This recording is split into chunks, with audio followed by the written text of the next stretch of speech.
Assalamualaikum warahmatullahi wabarakatuh dan salam sejahtera untuk kita semua. Selamat datang di video presentasi kita kali ini. Kita akan membahas topik yang sangat relevan dengan perkembangan teknologi finansial masa kini, yaitu cryptocurrency atau mata uang kripto.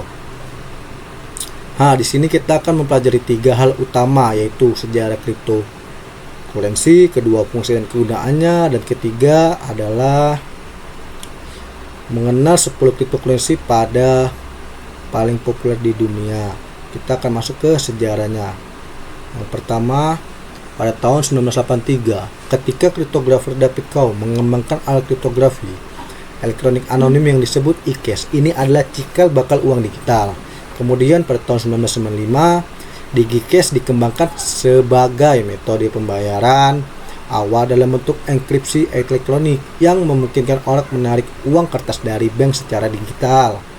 Tahun 1996, Laurel Lau, Susan Sabet, dan Jerry Solinas menerbitkan artikel yang berjudul Cara Membuat Enkripsi Cryptocurrency Anonim yang menggambarkan sistem cryptocurrency secara rinci.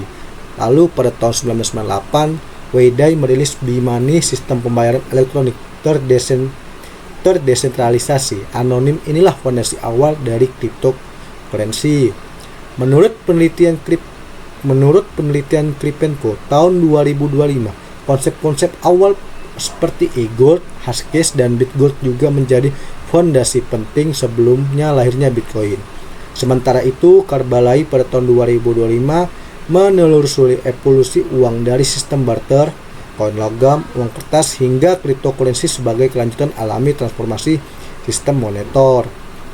Lalu kita masuk ke lahirnya Bitcoin. Pada tahun 2009, ketika sosok misterius bernama Satoshi Nakamoto menciptakan Bitcoin, sampai sekarang tidak jelas apakah beliau orang sungguhan, nama samaran, atau sekelompok hacker. Bitcoin menggunakan fitur enkripsi SHA-256 sebagai skema bukti kerja atau proof of work. Setelah membuktikan skema itu berhasil, Satoshi mengirim Bitcoin pertama kepada Halving. Transaksi berhasil dan fenomena Bitcoin mulai dikenal publik. Menariknya nih, Bitcoin awalnya digunakan di situs ilegal. Nilai transaksi satu situs web mencapai $1 miliar dalam Bitcoin. Hal ini memicu penyelidikan FBI yang akhirnya menutup situs tersebut. Namun kesuksesan Bitcoin sudah mulai menyebar. Menurut Zhao tahun 2026, sejarah Bitcoin dari perspektif global menunjukkan bagaimana regulasi di berbagai negara mempengaruhi perkembangannya hingga kini. Saat ini menurut data CoinMarketCap sudah ada lebih dari 13.506 cryptocurrency di dunia. Lalu kita masuk ke fungsinya. Yang pertama yaitu lalu kita masuk ke fungsinya yang pertama, yaitu sebagai alat pembayaran untuk membeli barang dan jasa. Saat ini sudah banyak nih perusahaan yang menerapkan alat pembayaran dengan mata uang virtual, mulai dari hotel, maskapai penerbangan, restoran, hingga aplikasi digital. Setidaknya 2 perusahaan besar telah menggunakannya, yaitu Overstock dan Network. Namun perlu diketahui, sebagian besar perusahaan saat ini hanya menerima Bitcoin sebagai alat pembayaran. Lalu masuk yang kedua, yaitu sebagai investasi. Prinsipnya sama nih dengan ilmu ekonomi dasar. Harga akan naik ketika banyak permintaan. Semakin banyak orang berinvestasi, semakin tinggi harganya melonjak. Namun perlu diingat, investasi ini termasuk dalam kategori berisiko tinggi. Harga kripto sangat fluktuatif dan bisa naik turun drastis dalam waktu singkat. Yang ketiga yaitu minim atau penambangan. Pengguna harus memecahkan teka-teki kriptografi kompleks untuk mengonfirmasi transaksi dan mencatatnya di blockchain. Semakin besar daya komputasi, semakin besar peluang menyelesaikannya. Sebagai hadiah, penambang menerima biaya transaksi. Lalu kita masuk ke 10 cryptocurrency paling populer berdasarkan kapitalisasi pasar.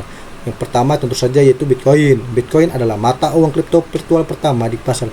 Semua berawal dari publikasi white paper oleh Satoshi Nakamoto tahun 2008 yang berjudul Bitcoin Peer-to-Peer Electronic Cash System.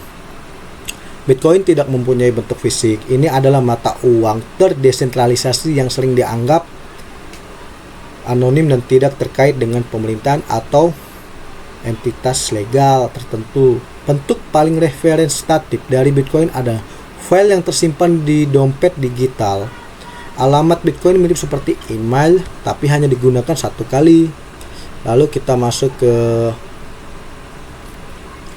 Ethereum atau ETH. Ethereum pada tahun 2013, Vitalik Buterin mempublikasikan white paper Ethereum. Kemudian pada tahun 30 Juli 2015, Yayasan Ethereum secara resmi meluncurkan prototip sistemnya. Apa bedanya nih dengan Bitcoin? Ethereum mengembangkan teknologi berbasis inovasi Bitcoin, tetapi dengan perbedaan besar.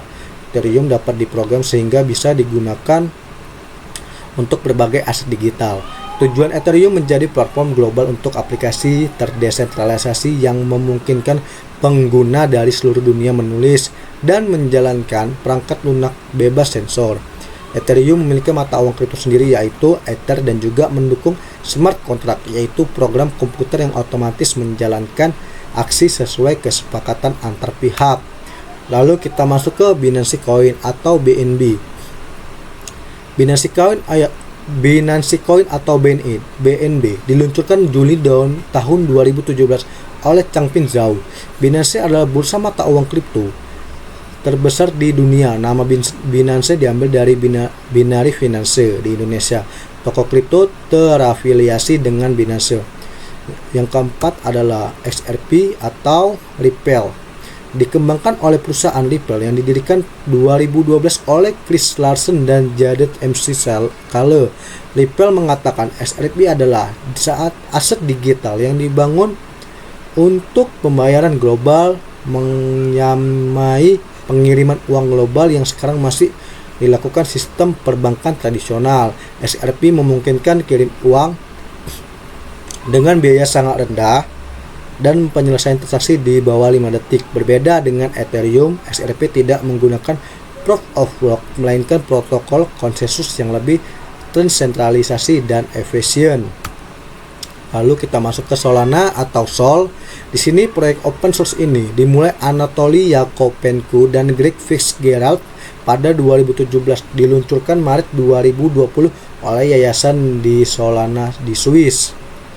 Keunggulan Solana adalah kemampuannya memproses transaksi dengan cepat karena menggabungkan proof of history dan proof of stake. Saat ini ada 260 juta token Sol beredar dari total 489 juta token. Lalu masuk ke Terra atau Luna yang dibangun untuk menciptakan ekosistem pembayaran digital terdesentralisasi menggunakan stablecoin, yaitu aset kripto yang nilainya setara dengan mata uang fiat seperti dolar. Produk paling populer dari Terra adalah Terra USD dan USD. Lalu kita masuk ke Avalanche atau AVAX. Avalanche adalah platform kontrak pintar. Ini dikembangkan untuk memfasilitasi keuangan terdesentralisasi dengan pemrosesan transaksi yang hampir instan. Avalanche dianggap sebagai platform kontrak pintar tercepat, mampu memproses lebih dari 4.500 transaksi per detik. Sebagai perbandingan, Ethereum hanya sekitar 15 transaksi per detik dan Bitcoin hanya 7 transaksi per detik.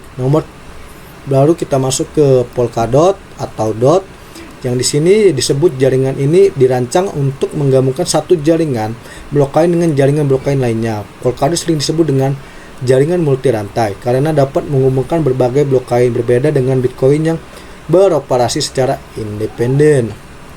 Baru masuk ke Chainlink. Di sini Chainlink, proyek atau sukses ini menawarkan solusi untuk masalah Oracle, yaitu kelemahan smart contract yang tidak bisa mengakses data di luar jaringan atau offchain. Chainlink menjembatani kesenjangan ini. Lalu kita masuk ke Cardano. Cardano ini adalah blockchain generasi ketiga setelah Bitcoin dan Ethereum, menggunakan teknologi proof of stake. Cardano disebut blockchain generasi ketiga karena memiliki salah satu jaringan yang paling ramah lingkungan dan aman. Yang membuatnya unik ini adalah tim Cardano mengambil pendekatan peer review, artinya semua perubahan dan fitur baru melalui proses review oleh akademisi dan pakar sebelum diimplementasikan. Di sini kita akan bahas sedikit, selain dari sisi praktis cryptocurrency juga menjadi perhatian serius di dunia akademis. Penelitian oleh Libateli T. Kuadrat Nadine dan Keiskin tahun 2022 mengkaji aspek akustasi dan keuangan kriptokurensi serta standarisasi pencatat dan perpajakan. Skander dan Kolage tahun 2024 melakukan analisis bibliometrik literatur kriptokurensi dari 2010 hingga 2022, mencakup definisi, sejarah, dan penelitian. Sementara itu, Saikia, Maruya, dan Perma tahun 2024 mengidentifikasi topik riset terbaru seperti blockchain, Bitcoin, Ethereum, smart contract, dan pasar keuangan.